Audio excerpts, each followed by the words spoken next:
How's it going, everybody? Welcome back to the channel. My name is Gev. It's Friday, May 29th, so let's talk capital. Alright guys, happy Friday. We made it again, end of the week, end of the madness, so let's go ahead and run through everything, see how we finished the week off. S&P 500, guys, I've gone ahead and, well, before we get into that, let's go ahead and see how the weekly closed. So weekly obviously closed above the 50 moving average, right?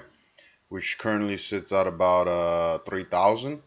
And we're above it. We had a very solid close above it. Now it's about staying above it. Okay, now what I've gone ahead and done is identified this new trend line. And sometimes, look, I was very bearish biased coming into this, obviously with this giant fall down, this giant move lower. You're looking for a re-entry on a continuation move, okay? Because most of these waves, obviously these are waves. You see how they move? They move in waves, right? So what you have is like a A, B, C type of thing where it comes down and gives you a re-entry for another short. That's basically what we've been looking at.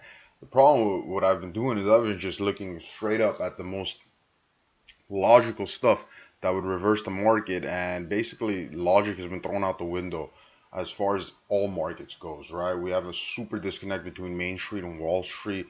We have a super disconnect between gold, S&P 500, and the dollar, where there's been days and even weeks where they all move up or down together, which is entirely illogical. So once we've lost touch with logic in the markets, yesterday night I actually sat back and just deleted the chart and looked at it at a simple thing, just looking for where re-entry for a short possibility is going to happen.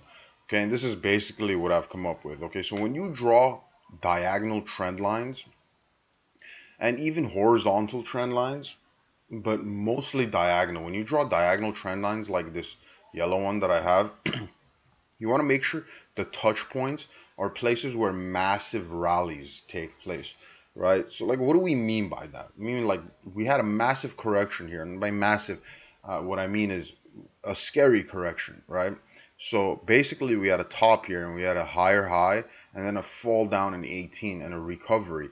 Okay, now if this top held, you have a massive double top, right? You have a double top literally a year apart. That's not a joke. That's a hell of a pattern on a chart signaling a possible bear market on the horizon, right? What happened is we came down to the trend line, held it, rallied, and made a higher high.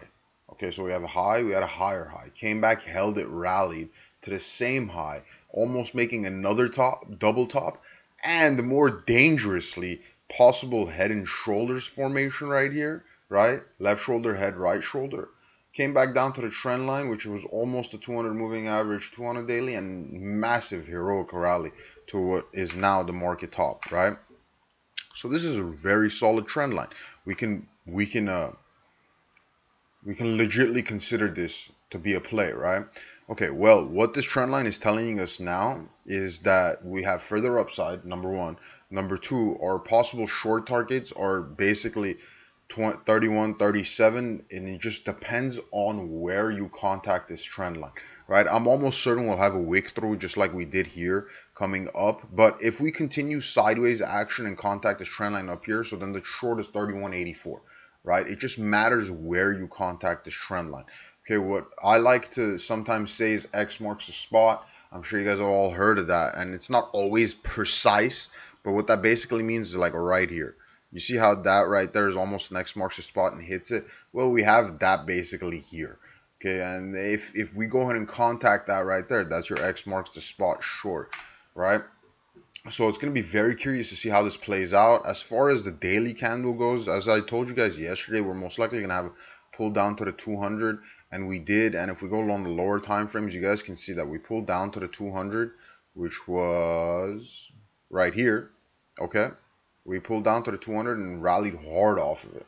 Okay, so that means the bulls are still alive and well right here, right? And the weekly close again very bullish. So the bulls don't look like they want to take their foot off the pedal until we at least contact this trend line, which is basically how these markets work most of the time. Okay, how these markets work is if everyone is bullish, we're probably gonna go down. If everyone's bearish, we're probably going to go up. And the reason for that is when everyone is on one side of the market, you usually have the opposite happen. Okay, it's called, a little bit of it is contrarian trading. Okay, but that's basically how this works. When everyone is so far to one side, the opposite happens, right? And a lot of people are bearish right now. Do not get this wrong. Take me in this example. I've been bearish for a very long time in this market, all the way down here, right? Okay, and I still am mostly neutral now. I'm still kind of bearish, but mostly neutral, right? But what would happen at 3100, 3150 would most people change their mind and say, well, if we were going to go down, we would have gone down weeks ago, right? Why now? Why now? We're already above 3000. We're looking at 3400. So why would we trend down lower now? Which is when most people start flipping bearish to bullish, which is then when we'll most likely start trending down a little bit. Now, I'm not saying once we hit this, we're crashing all the way back down. If we could not. The key is to see where it goes. Okay, now if it comes back down and holds on this trend line, I'm a buyer at this point. If we come down and hold this trend line and we move higher, I'm a buyer. But that's far into the future, right? As of now, this is the main setup we're watching to see how it develops over the next couple of weeks and probably a month or two. Okay, what I want you guys to remember is this: when most people are going one way, you usually want to head the other way. Okay, that's as simply as we can put this. When most people are running blindly into a wall, you probably want to stop and say, I don't know if we should be going in this direction. Okay, so that's just that for the S&P 500. Gold, as you guys remember, I said we'll most likely see 1727 again. We did. We got my 1705 play. Over here, it looked very nasty on this daily candle. You know, beautiful thing is it closed above the trend line on the daily, and then we got a retest right here about 1705 is when I got in, and we had a hell of a ride. Did not take it all the way up here. Again, we have a downtrend, correct? So I ended up getting out at 1725. Okay, had a nice $20 ride, more than we can ask for, right? So we took that play. I'm not in gold anymore right now. Again, we don't take plays over the weekend. I stay sidelined on the weekend. Don't trade Sundays. Don't trade Fridays. So we got in, we got out, and it was a nice money maker right there. As far as week goes, weekly is kind of neutral. We're not bearish. We're not bullish. Very neutral weekly. 3-day, a little bit more bullish than bearish. And daily, obviously, looking more bullish than bearish. But on the longer time frame, we're a little bit more neutral right now, right? We want to get above 1765 to really kick off the bulls again. Bitcoin is looking very, very good. As long as we can break above this yellow trend line, the short-term trend line, we're going to be solid. As of right now, we are again for the manyth, it's not a word, but I'm going to use it for the manyth time. This in the past 3 weeks. I'm sorry, guys, I got something in my eye. For about the 10th time in the past 3 weeks, we are now above the 3-year downtrend in the gray line, right? We're now above that trend line. How many daily candles? I'm only gonna count the bullish ones, right? So we got 1, 2, 3, 4, 5, 6 days of bullish action above this. Okay, again, I'm gonna tell you guys something scary I see happening. We have a head and shoulders, very ugly head and shoulders forming. I'm sorry, my lines are very ugly too, but we have left shoulder, right shoulder. Left shoulder, head, right shoulder. So this is going to be critical for us to break above this. Okay, I don't have the yellow trend line from the bottom, but like I told you guys, this is a symmetrical triangle. It's squeezing. Okay, the beautiful thing is we are above it. We're above it, the longer term trend line, and we are holding 21 moving average as support, and 21 moving average comes in at the trend line. This is going to be a very magnificent week for Bitcoin if we can continue to go ahead and do this. As you guys can see, further proof that we are in a heavy stage of indecision is right here. Let me go ahead and clean all this crap up so we can see what's happening. Right, so we have an indecision candle right here in this weekly. We have a push high, push back, and now we're pushing back the other way. This is exactly what I wanted to see. You know, most people are going to tell you this is a dirty chart pattern, right? But I told you guys I want a unique chart formation for Bitcoin signaling we're ready for a break.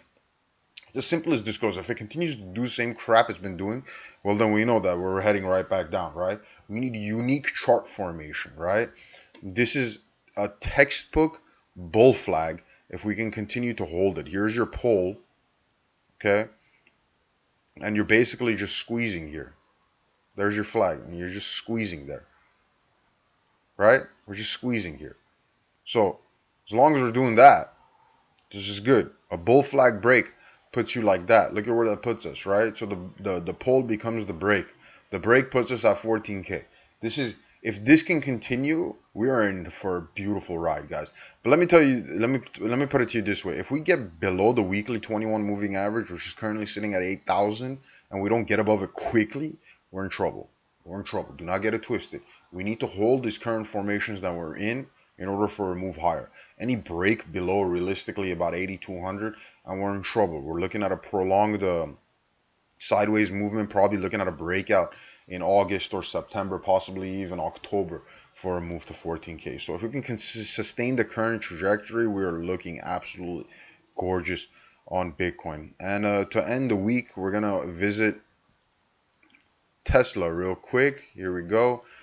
Tesla weekly, not closing bullish, realistically not closing bearish. There's a lot of indecision going on here, showing with these tiny bodies and the wicks to the upside, bottom side, right? If we were going to break out and go to 9K already, we would have done it with this bullish candle here, signaling that. Let's go ahead and turn on volumes. Yeah, see, volume is continuously declining. This is one thing that I don't like about this. I'm not saying we can't go higher. We can, obviously, but I just don't like how volume is declining.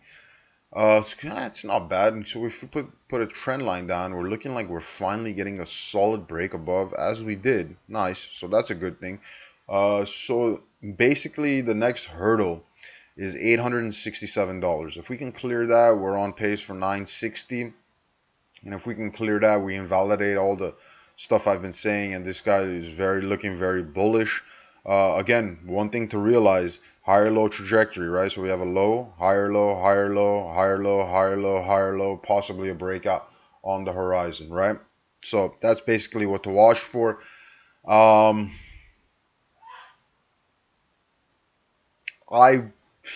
want to say it's not a bad time to go long, but it's such a sketchy trade. 50-50 call, full gambling. I'm gonna say this guy is probably ready for 900, going against basically what I've been saying. But that's just what the chart's looking like. Okay, so basically when the chart changes, you got to change your opinion to it. It'd be stupid for me to continuously sit here and say, oh, we're bearish, we're bearish, we're bearish, we're going to zero, we're going to 400, and the chart just continues to go upside, right? I mean, you do need to change your bias based on what's happening in the market, right? With new light, with new information, needs to come a new frame of mind. Okay. That being said, I hope you guys all have a great weekend, and thank you for watching. I'll see you in the next video.